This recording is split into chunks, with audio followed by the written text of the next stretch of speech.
Hello guys, welcome to our channel. నేను మీ నందు. ఇవాళ మనతో పాటు స్టూడియోలో ఉన్నారు supreme court advocate Sai Krishna Azad గారు. నమస్తే ఆజాద్ గారు. నమస్తే అండి. ఆజాద్ గారు, ఐపీసీ పోయి బిఎన్ఎస్ వచ్చింది. సో ఈ బిఎన్ఎస్ లో పర్టికులర్ గా మహిళలకి, చిన్న పిల్లలకి సంరక్షణ ఎలా ఉంటుంది? ఇది చాలా మంచి చట్టం అండి. ఇప్పుడు ఇది భారత న్యాయ సంహిత మనకి జూలై 1 నుంచి ఇది అమల్లోకి వస్తుంది. సో ఇది వచ్చేసరికి మనకి ఇది నెంబర్ 45/23 అంటే 2023లో ఇది వచ్చేసరికి మనకి డిసెంబర్ 25 నాడు ఇది రాష్ట్రపతి ఆమోద ముద్ర పొందిందండి. ఇది వచ్చేసరికి గెజిట్ ఒరిజినల్ కాపీ. ఇది ఒరిజినల్ కాపీ అనమాట. మనం మిత్రులకు చూపిస్తాం ఇది. సో ఇది యాక్ట్ అంటే ఐపీసీ ఉండదు. ఇక జూలై 1 నుంచి ఎవరు ఏదైనా నేరం చేసినా కూడా మనం బిఎన్ఎస్ గురించే అలాగే బిఎన్ఎస్ సెక్షన్స్ ప్రకారం ఎఫ్ఐఆర్ రిజిస్టర్ అవుతుంది. అలాగే భారతీయ న్యాయ సురక్ష సంహిత అంటే అది వచ్చేసరికి మీకు సిఆర్పిసి కూడా వెళ్ళిపోతుంది.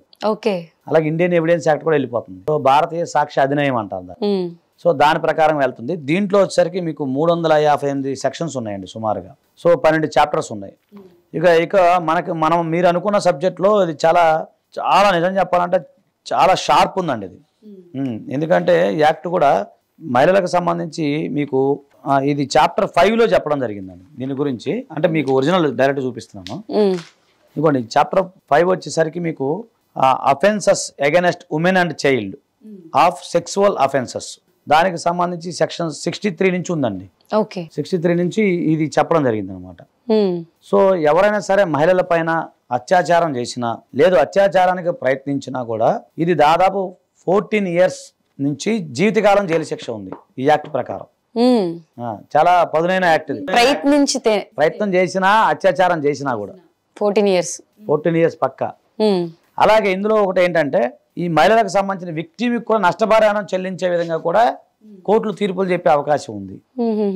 ఎంతమంది నష్టపరిహారం లేదు. సో సదరు మహిళకి తీర్పులు ఏదైతే ఉందో అది దీంట్లో మీకు క్రిస్టల్ క్లియర్ గా ఎక్స్ప్లెయిన్ చేయడం జరిగింది. ఏది అసలు రేప్ అంటే ఏంటి అనేది చెప్పడం జరిగింది అనమాట. ఇది 63 సెక్షన్ 63లో కొన్ని వివరంగా ఉన్నవి అవి చెప్పడం జరిగింది. దాని ఎక్స్ప్లెనేషన్ వివరంగా ఉంది అనమాట. అలాగే ఇగోండి ఇక్కడ ఇచ్చా చూడండి, punishment for rape in certain cases 65 section 65లో మీకు ఏం చెప్తున్నారంటే ఎవరైతే తప్పు చేసిన వ్యక్తి ఎవరైతే ఉన్నాడో ఆ పర్సన్కి వచ్చేసరికి న్యాచురల్ లైఫ్ అంటే జీవితకాలం అతను జైల్లో ఉండాలి. జీవితకాలం జైల్లో ఉండాలి 65 కింద చూసుకుంటే. అలాగే ఒకవేళ కొన్ని సందర్భాల్లో అతను అంటే ఈ శిక్ష పరిధిని బట్టి రేప్ చేసి చంపేసిన ఇలాంటి జరిగినప్పుడు అతనికి క్యాపిటల్ పనిష్మెంట్ కూడా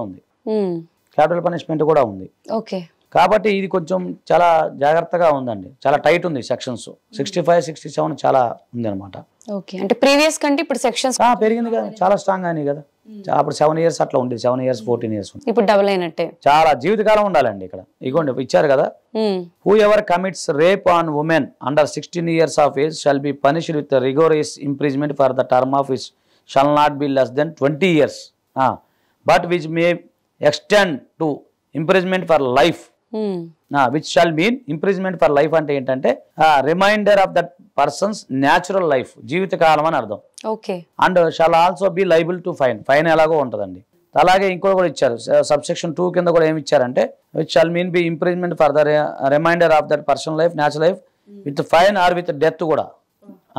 ఇది చాలా 16 years అమ్మాయిలు ఎవరైనా రేప్ కనుక ఏదైనా ఇబ్బంది పెడితే మాత్రం డెత్ పనిష్మెంట్ కూడా ఉంది. సో దీంట్లో చాలా అంటే మనకి కొంచెం యూట్యూబ్ సంబంధించి కొంచెం ప్రాబ్లం అవుతుంది. ఎందుకంటే ఇందులో అన్ని వివరాలు ఇచ్చారు. సో మళ్ళీ మీకు ఇబ్బంది పడే అవకాశం ఉంటుంది. కాబట్టి కొన్ని మీరు అర్థం చేసుకోవాలి అంతే. మహిళలకు సంబంధించిన ప్రైవేట్ పార్ట్స్ అవి కొంచెం చెప్పడం జరిగింది ఇవి. సో ఇది నేను చదివితే బాగోదు, ఇక మీరు అర్థం చేసుకోండి అంతేగా. సో అదొకటి. తర్వాత ఇక మ్యారేజ్కి సంబంధించినవి సరే గ్యాంగ్ రేప్ ఇవన్నీ ఉన్నాయండి, ఇవన్నీ ఓకే. సో ఇక మ్యారేజ్కి సంబంధించిన అఫెన్సెస్ గురించి మనం మాట్లాడుకుందాం. కొన్ని ఇవి ఎలా ఉన్నాయంటే డౌరీ డెత్ కనుక జరిగితే ఇది వచ్చేసి సెక్షన్ 80 కింద వస్తుందండి. ఇది కూడా అంతేనండి, extend to imprisonment for life. ఎవరైనా సరే ఒక మహిళని డౌరీ డెత్ కోసం ఆ డౌరీ కోసం అరెస్ట్ చేస్తే ఆ డౌరీ కోసం చంపినట్లయితే వారికి జీవితకాలం జైలు శిక్ష పడే అవకాశం ఉంది. సెక్షన్ 80 కింద. అలాగే ఇదే కాకుండా మనం అంతకుముందు చెప్పుకున్నాం 494 సెక్షన్ గురించి మనం మాట్లాడుకున్నాం. 494 ఇప్పుడు మారిపోయిందండి, అది 82 సెక్షన్ 82. అంటే ఎవరైనా సరే జీవితకాలంలో ఇవ్వండి మ్యారింగ్ again during life time of husband or wife ఎవరైనా సరే భార్య బతికుండగా లేదా భర్త బతికుండగా ద్వితీయ వివాహం చేసుకుంటారో వారికి సెక్షన్ 82 కింద it may extend to 7 years వరకు జైలు శిక్ష, అలాగే ఫైన్ కూడా పడే అవకాశం ఉంది. ఇది క్రిస్టల్ క్లియర్గా ఉందన్నమాట. ఓకే.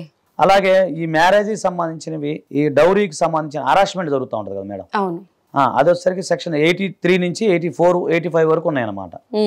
సో ఎవరైనా సరే ఇక్కడ అంటే మ్యారేజింగ్ సెరమనీ అంటే ఎవరైనా మోసపూరితమైన వివాహం చేసుకుంటే అది కూడా 7 years జైలు శిక్ష. ఒక మహిళని కనుక మోసపూరితంగా మోసం చేసి పెళ్లి చేసుకున్నాడు అనుకోండి, అది కనుక రుజువు అయితే 83 కింద 7 years వరకు జైలు శిక్ష పడే అవకాశం ఉంది. నాన్ బెయిలబుల్ ఇది నాన్ బెయిలబుల్ అండి.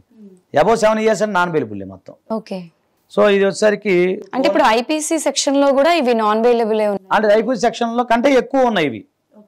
కొన్ని అంటే అక్కడ ఐపీసీ సెక్షన్ లో 4 years 5 years, ఇక్కడ 7 years అయినాయి.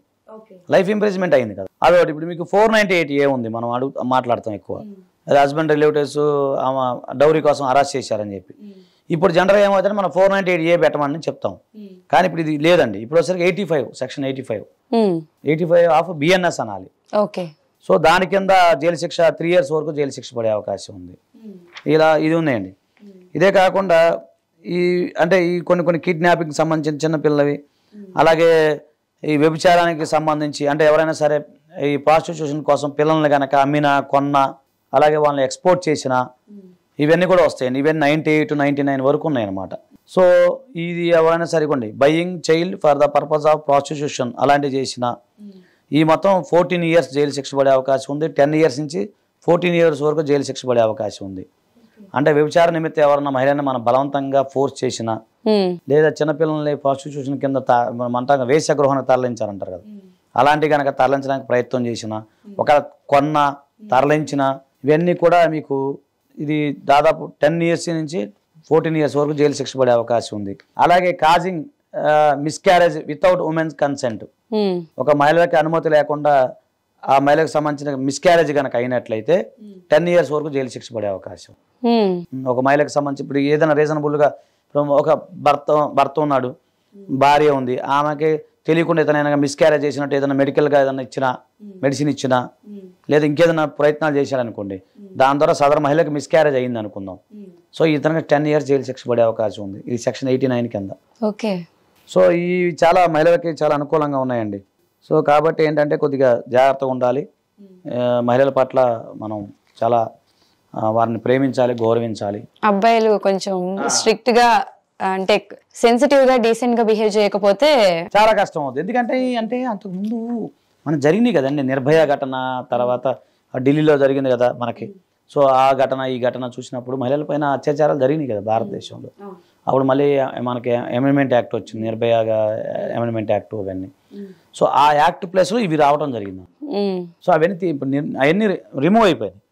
సో రిమూవ్ అయిపోయి అప్పుడు ఆ నిర్భయ ఘటన ఢిల్లీలో జరిగినప్పుడు ఇక్కడ మనకు ఘటన జరిగింది కదా మన హైదరాబాద్లో. సో ఆ ఘటన జరిగింది, ఇంకా చాలా జరిగినాయి అలాంటి.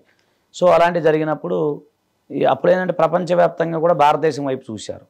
సో భారతదేశంలో కూడా చాలా మంది, ఎక్కువ మంది మంచి యాక్ట్ రావాలని చెప్పి పోరాడారు ఆ టైంలో.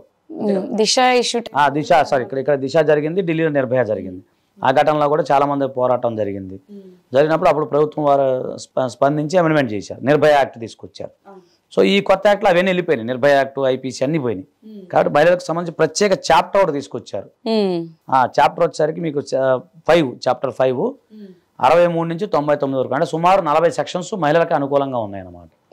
అది కేవలం మహిళలకు సంబంధించిందనే కాదు, రేప్కి సంబంధించిందే కాదు, మిస్క్యారేజ్ కానీ, అలాగే మ్యారేజ్కి సంబంధించిన కానీ, డౌరీ డెత్ కానీ, అలాగే ప్రాస్టిట్యూషన్ నిమిత్తం పిల్లల్ని ఒత్తిడి చేయటం కానీ, అమ్మటం కానీ, కొనటం కానీ, మహిళల్ని తరలించడం కానీ, అక్రమ రవాణా అంటారు కదా, అలాంటివి చేయటం కానీ కనుక చేసినట్లయితే 10 years నుంచి 14 years లేదా లైఫ్ ఇంప్రిజ్మెంట్, డెత్ పెనాల్టీ కూడా ఉందండి.